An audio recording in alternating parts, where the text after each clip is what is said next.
Thank you, Mr. President. I vote aye.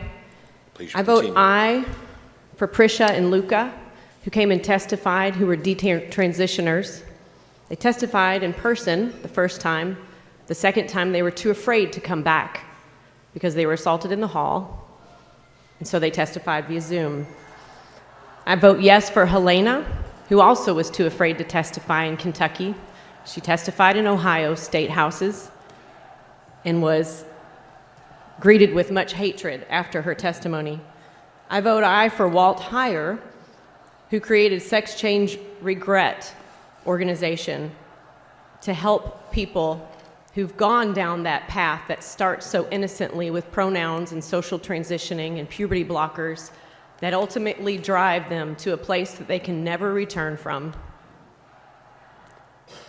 I vote aye because Kentucky needs to take a lead on this issue. Like so many other states, the United States needs to follow the lead of Finland, Norway, Sweden, and the United Kingdom, who have stopped these experimental procedures because they're realizing the harm that they cause.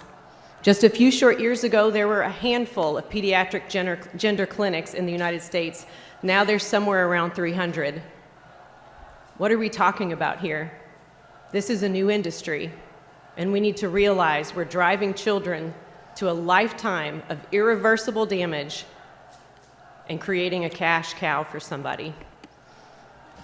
I want to read something and dispel something one of the other opponents said. I came across a letter that was requested by one of our state house members from the University of Kentucky, the Transform Health Clinic. And I'm just going to read this to you. Transform Health has in recent years performed a small number of non-genital gender reassignment surgeries on minors, such as mastectomies for older adolescents. Like any surgery at UK Healthcare, these are performed only after careful medical evaluation, discussion, and the consent of parents or guardians. In a recorded phone call with that same clinic, a nurse informed a parent that they no longer perform bottom surgeries, but they refer them to a doctor in Louisville. They are indeed happening in the state of Kentucky. And if they weren't, we sure as hell don't ever want them to be happening in Kentucky.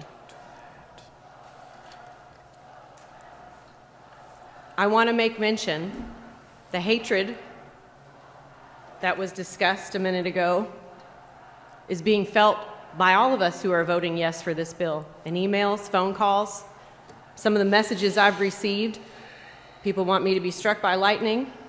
They want to burn every church to the ground, and they told me to go kill my kids.